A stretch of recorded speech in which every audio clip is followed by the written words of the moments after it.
ये खबर गांव, गली और सड़कों से निकलती हुई सबसे बड़ी खबर है।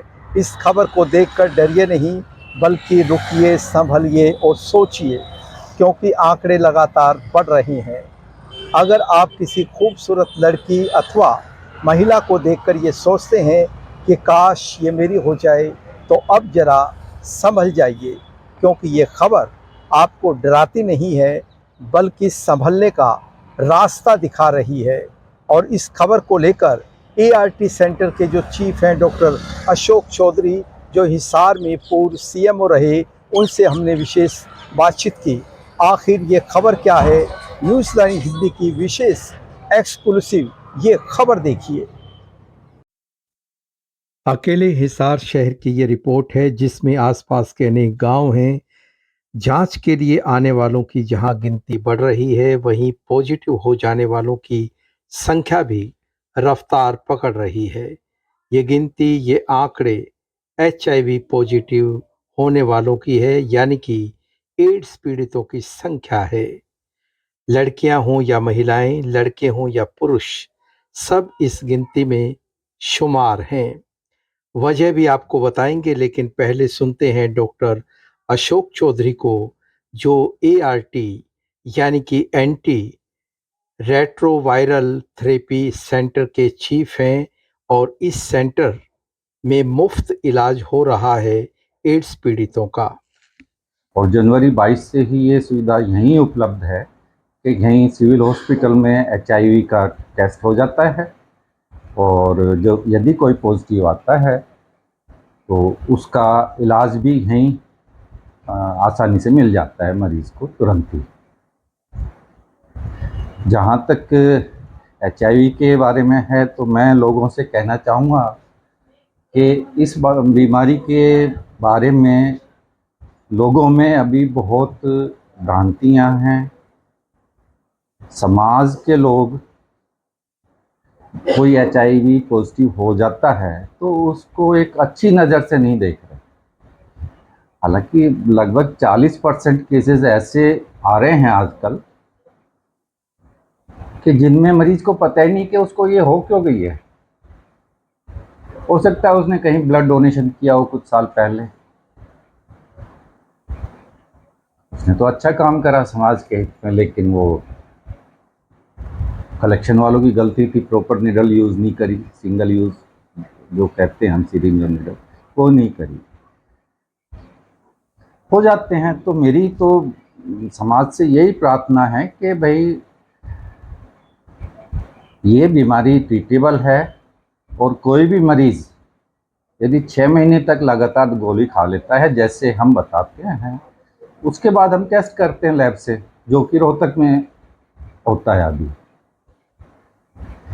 वहाँ से आ जाता है कि भाई इसके ब्लड में वायरस नहीं है या जीरो है। हालांकि उसकी बॉडी में पड़ा रहता है इनएक्टिव फॉर्म में, उसके लिए वो लगातार गोली खाता रहे, ठीक रहता, नॉर्मल लाइफ। बल्कि मेरी ऑब्जर्वेशन ये है कि भाई पहले से अच्छी लाइफ वो गुजारने लग जाता है, क्योंकि वो अपनी सेहत की तरफ ध्यान देता है, डाइट की तरफ ध्यान देता है, और कंसिडर करता है कि भाई सामाजिक मान्यताएं भी कुछ चीज़ें होती हैं, मॉरल थोड़ा सा अप हो जाता है। और दवाई तो बहुत ही कारगर उपलब्ध है। डॉक्टर अशोक चौधरी का कहना है कि किडनी अथवा लीवर फेलियर एड्स पीड़ितों के ठीक हो जाने के परिणाम संतोषजनक नहीं है। यहाँ पर फेलियर के नाम पे वही है कि कोई पेशेंट किडनी, कोई और शरीर में प्रॉब्लम है, अभी किडनी फेलियर है या लीवर फेलियर है, तो उन लोगों को तो प्रॉब्लम हुई है, उनका तो रिजल्ट्स अच्छे नहीं आए। लेकिन अन्यथा यदि जिसने भी दवा लगातार खाई है, वो 6 महीने बाद आप कह सकते हो कि बिल्कुल फिट है, उसको जस्ट ये है कि बॉडी में वायरस प्रेजेंट है और वो दूसरे को नहीं फैला सकता। इस दिशा में डॉक्टर अशोक चौधरी कड़ी मेहनत कर रहे हैं। वे पूर्व में सीएमओ रहे हैं और एक बेहतरीन डॉक्टर होने से पहले वे एक बेहतरीन इंसान हैं। वे स्वीकार करते हैं कि आंकड़े जरूर बढ़ रहे हैं, लेकिन जनसंख्या भी बढ़ रही है। उनका कहना है कि भारत सरकार इस दिशा में बेहतर काम कर रही है और वे खुद अपनी टीम के साथ फील्ड में उतरकर आदर्श भूमिका अदा कर रहे हैं। इसी फॉर्म में और डॉक्टर साहब, आंकड़े की यदि बात करें तो शुरुआत में गिनती और आज की गिनती क्या कुछ आप कहें? आंकड़ा काफी बड़ा है। जब आया था मैं 2022 में कुछ 100 थे, 500-600। आज की डेट में 4480 पे चल रहा है फिगर आज का। वो काफी स्पीडली बढ़ रहा है, लेकिन इसमें ज्यादा परेशान होने की बात नहीं है कुछ भी।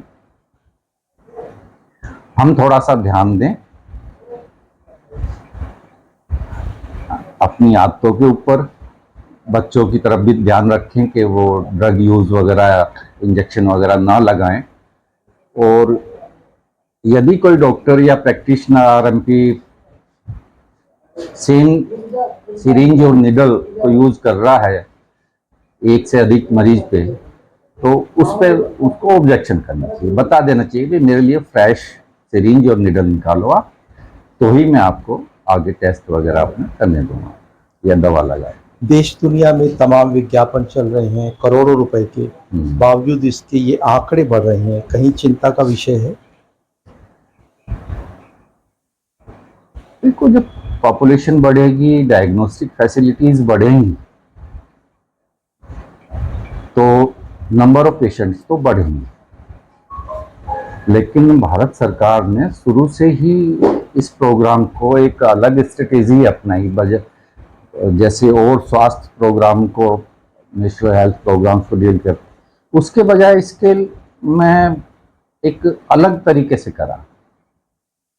No doubt ministry of health and family welfare central government ही चला रही है इसको, लेकिन उन्होंने एक ऑर्गेनाइजेशन अलग बना दी जिसको नाको कहते हैं, नेशनल एड्स कंट्रोल ऑर्गेनाइजेशन।